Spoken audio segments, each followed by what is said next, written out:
to make a response video. So noisy. I want to make a response video to Nobita's Find Your Love in Japan. So this video is my response to that Japanese man Yuta. For those who don't know what's going on, a few days ago, a Japanese YouTuber, Yuta, he uploaded a response video about my videos about The video where he responds to Yuta from the Japanese man Yuta's channel. I want to make a response video to his response to Yuta. So I have actually three major issues with this response video. I do want to point out that it's great that he apologized for some of the things that that people misunderstood or that he couldn't convey correctly. That's great, but there are some things that I want to touch on, and I think I'm a good candidate to enter this conversation. So one thing that I do want to address first is I think that Nobita is entering a conversation that he's not knowledgeable about, which really annoys me. Everyone has an opinion. That's great. That's fine. Whatever. But I don't like to enter conversations with people who have opinions based on nothing. They don't do any research. They don't actually know what the other side is complaining about. So they're giving an opinion based off of just what they think, what they see. I think in order to actually make a really good argument, you need to actually know the other side's opinion. And I'll kind of go into that a little bit later of what exactly I mean. But just know, I think that Nobita's heart is not in a bad place. I don't think he's racist, but I do think he is ignorant in this topic. And, you know, it's unfortunate that anyone can just give their opinion, whether it's ignorant or not, and lots of people are going to hear it, lots of people are going to agree with it, and it continues this cycle of being ignorant and not looking into the other side of the conversation. So, let me start off with... Let me emphasize this part. I'm not gonna argue white privilege actually exists or not. That's not my focus. Whether it's real or not is one thing, but believing it or not is another. Because even if that's true, as long as you don't believe that, your entire behavior would be completely different. And the idea of white privilege and systemic racism, if you bring up that here, that's dangerous for Japan. Reasons why white privilege exists. So this is a huge topic. This is huge, and there's no way that I can just go and cover everything about white privilege or why I believe it exists. But if Nobita personally requests it, then I will absolutely make a detailed video about why white privilege exists for him. But he didn't. So I'm just going to kind of touch on it just a little bit. If he wanted to dispute white privilege in his first video, he should have actually went out and looked for reasons why people believe in white privilege in the first place and actually disputed those exact details. There are so many people, educated people on YouTube who talk about white privilege in great detail, give great examples, and he could have taken one of those videos and then, you know, kind of set it up where they talk about it, and then he gives his opinion. That would have been a great way to dispute white privilege, but he doesn't. He just says if you believe it's real, you're this kind of person and you're stupid, which Yuta gives a great response to. Definitely check out Yuta's video if you haven't watched that video. It's a great video, very in the middle. He gives a very Japanese answer. He doesn't take one side. He just kind of explains, I understand this side, and that kind of approach, which is great. And we obviously need those kind of people in this world, because sometimes the two, opposite sides can't hear each other, and they need a middleman to say, hey, you are okay to have your opinion, you're okay to have your opinion, and this is why they're both valid. But anyway, that's besides the point. He should have disputed white privilege in a more organized way. And white privilege isn't something so simple. It doesn't just mean that every white person has some kind of magic power that makes life easy for them. If you're a poor white person, you're going to struggle just as much as most other poor minorities. That's just the reality of it. But white privilege is something that affects other aspects of life just So many different ones, so many different points. Like, it's not just one thing. And just privilege in general. The word privilege, it's a special right, advantage, immunity granted or available only to a particular person or group, right?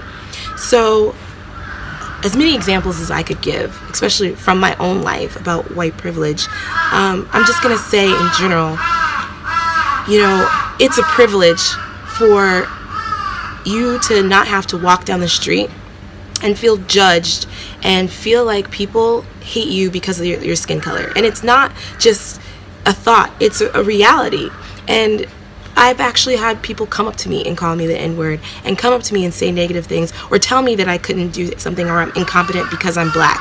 I've had people say these things to my face, and I'm not an uneducated, intolerable black person. Intolerable black person. I'm not someone who goes out and makes a scene and harasses people.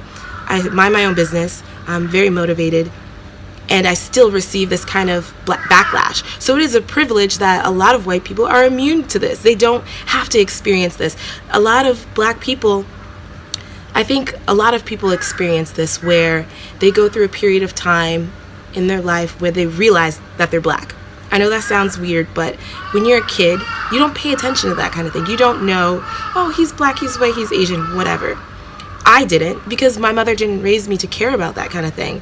So there comes a time where you're discriminated against, or someone tells me you can't have this or you can't do this because you're black. That happens to a lot of black people. It's happened to me. And then I realize, oh, I'm black, I can't do that, or she doesn't want to be my friend because I'm black. Those kind of experiences happen.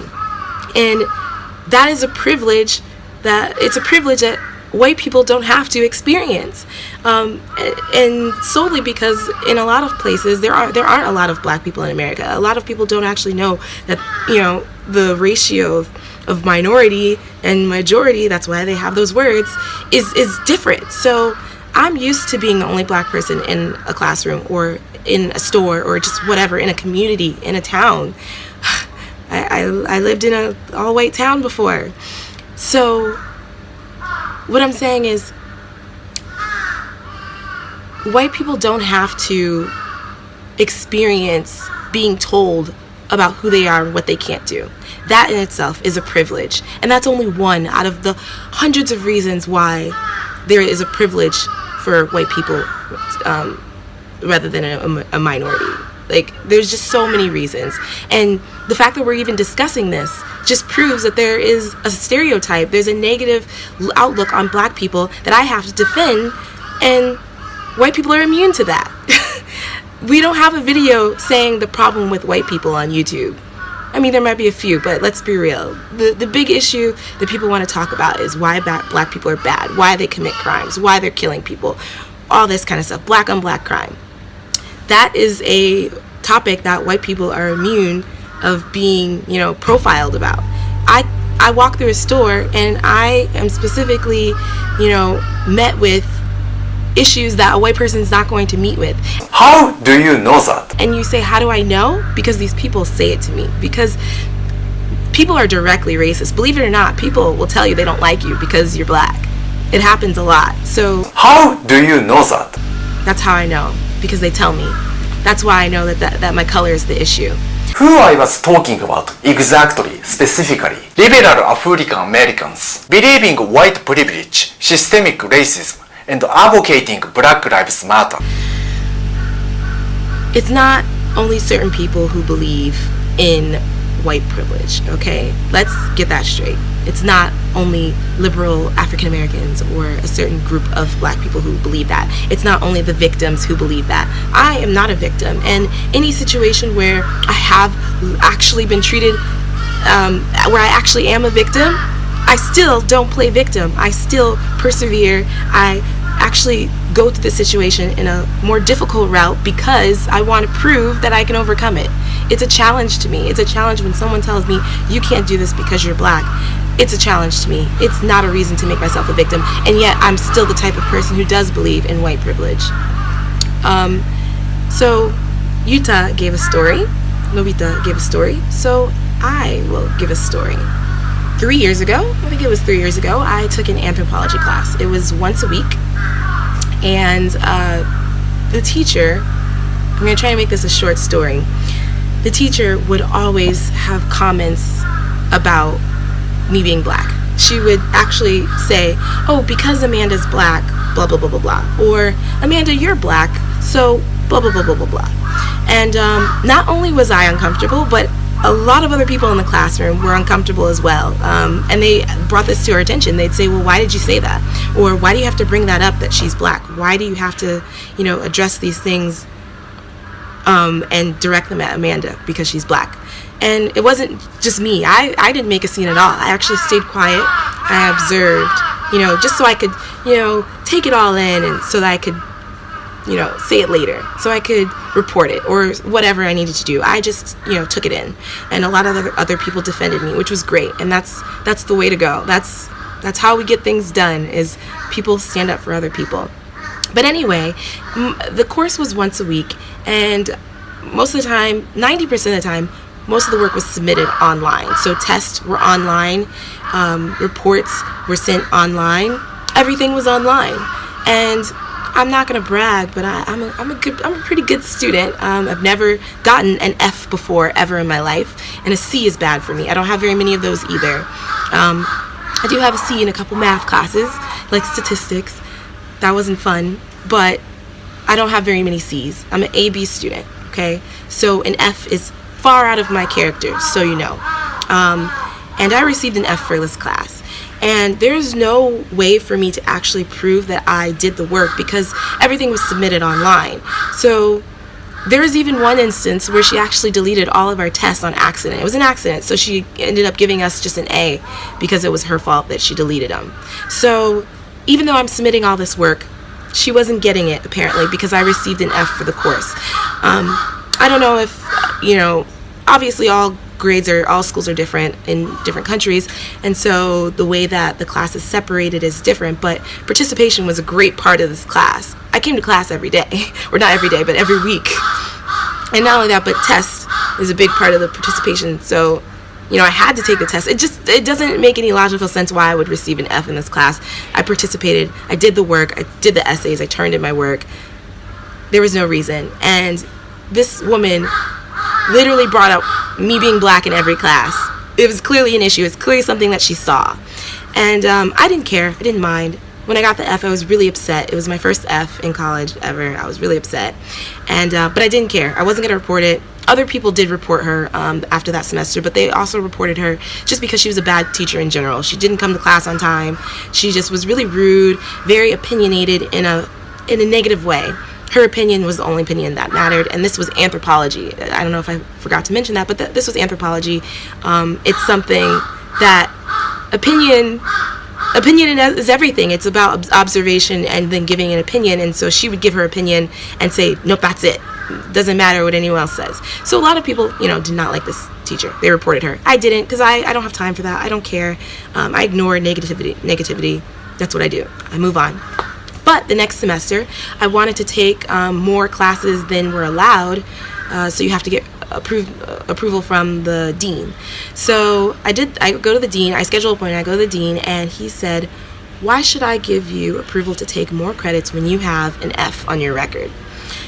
And I was kind of taken back from this because I didn't realize that one F defines you, and I thought it would be okay. I thought, it took me a while to get over this F, so then for him to bring it up kind of really made me upset. And I said, I had a lot of issues with this teacher, and I personally don't feel that grade actually reflects my effort that I put forth in that class. And you can see that by looking at the rest of my grades. And he said, yeah, I definitely can see that. So, then he asked me about the class and about the teacher, and I said, oh, it's this teacher. Oh, surprise, surprise. How do you know that? This teacher has been reported before for discriminating against black students. Surprise, surprise. So once he found out it was this teacher, he said, well, do you want to report her? Do you want to file a claim? Do you want to get the grade taken off your record? And I'm not going to lie, I really got upset. I cried. I was really upset because I didn't want to play the black card, which is another thing that is so unfair for a lot of black people where we have to go out of our way to not stand up for ourselves because we'll be portrayed as playing the black card. And I told him, I said, no, I don't want to dispute the grade. I'm going to take the class over and I'm going to get an A, and I'm going to show you that, I'm going to not only prove to other people who are going to look at this grade when I go to a different college, but prove to myself that it wasn't me, it was the teacher. And he was really surprised by that answer, and he actually told me, at the end of the semester, contact him. He would give me a recommendation because he really admired that I wanted to take the harder route and do the class over and prove that it wasn't me. How do you know that? Why do I know that this teacher discriminated against me because of the color of my skin?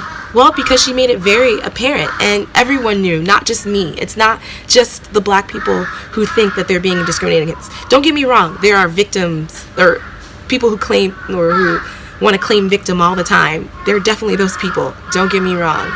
I don't like those type of people either. They give me a bad name. But I'm not one of those people, and it does exist where people discriminate against you because of your skin, and it's a privilege to not have to deal with that, or a privilege that you don't even you walk in a classroom with a blank slate and there's no judgment because you're just another white face. But when there's one black person, there are people who have judgment about that person because of the color of their skin. That's just how it is.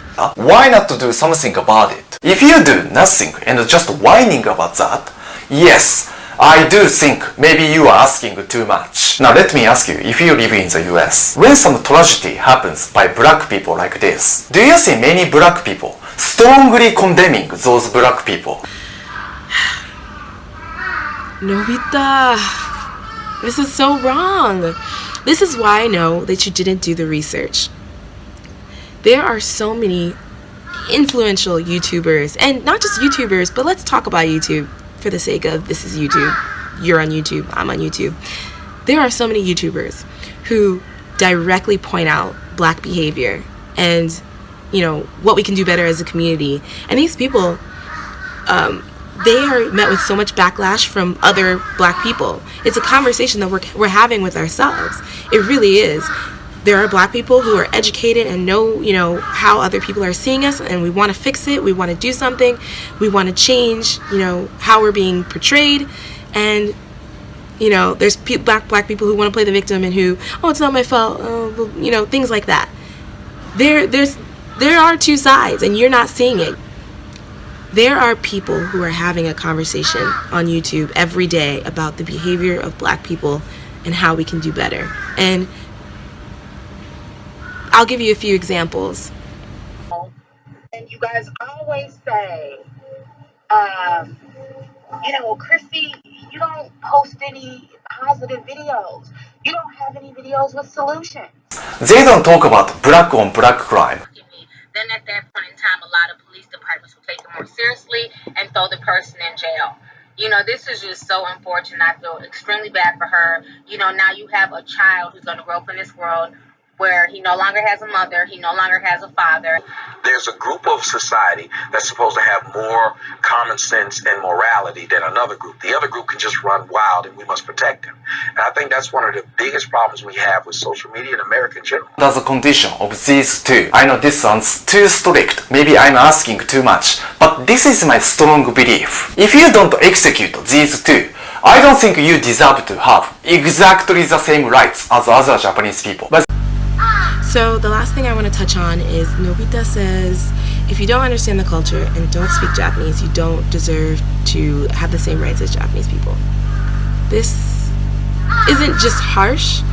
Trust me, I'm a brutally honest person, and I can definitely be harsh sometimes, but I don't think this is harsh at all. I think it's ignorant. It's ignorant for you to believe that people just can wake up and know Japanese and wake up and know the culture. Everyone starts somewhere.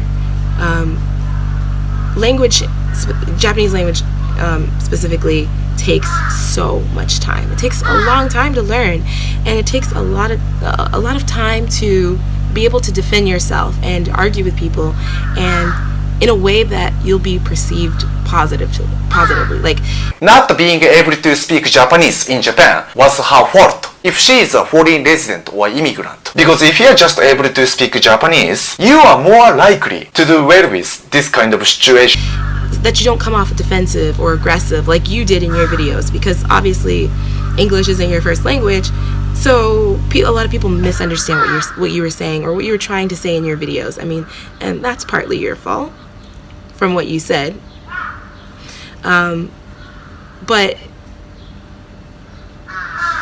for you to say that, you know, you don't deserve respect because you don't speak Japanese, when will I earn respect? After I'm what? This level of Japanese? When does the respect come? Does it come after I can pass into N1? When does the level of respect come? Because that just doesn't make any sense for you to say that someone deserves respect depending on how well they are able to communicate with other people.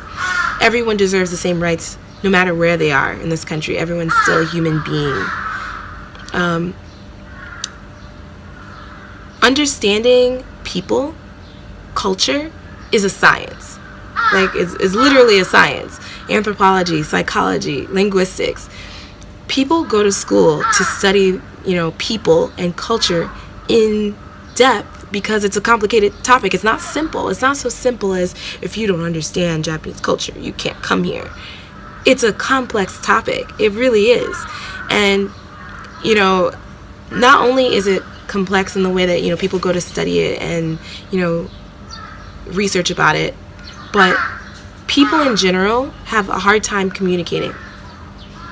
People in general have a hard time communicating because it's difficult to understand people. Not everyone can read the air, you know, or read the atmosphere. Not everyone can do that. Some people will never be able to do that, ever. Some people just do not have good communication skills. That means they should be denied the right to be, you know, treated as a human being. That doesn't really make any sense. Culture is a complex thing, and it takes time to understand it, if you're ever going to be able to understand it. Because seeing something happen, knowing about it, knowing that something happens in Japan, doesn't mean that you understand why it happens or that you accept that it happens. So what does it mean to you to understand the culture? Because people can understand, or people can see and be knowledgeable about a culture, but still not understand or still not know how to act.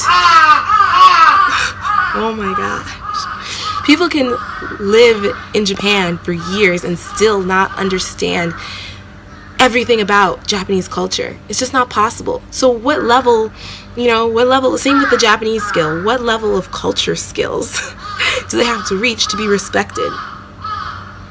And this is my YouTube channel, right? Just like you can talk about anything on your channel or blog. At least on my channel, I should be allowed to talk about anything based on my experience, not yours. So, my overall message to Nobita is, make whatever kind of video that you want, sure, but it should be obvious and understandable that you're going to receive backlash when you make a video about a topic you don't know much about. So if Nobita would like to, have an in-depth conversation about white privilege, I would love to sit down with him, let's meet up. I actually don't know where he is in Japan. I live in Yokohama, so I go to Tokyo every once in a while. I don't know where he is, but if he wants to, have a conversation about this, I would love to. We can have it in Japanese as well. I'm always willing to improve my Japanese skills. I would prefer not to. I have to speak in Japanese all day. I think that's about it. If you stuck through to the end, thanks for watching. I would really like to talk more about this on my channel. This is something I'm really interested in, and a dream of mine would be to have a panel of people from different countries coming together, talking about issues like this, talking about something like this, on not a super large scale, maybe like 6 people from all different countries. No person is from the same country. That would be amazing. Nobita, if you can make that happen, let's make it happen. Or Yuta, if you can make that happen. You're just probably not gonna watch this video, but only one can hope, right? How do you know that?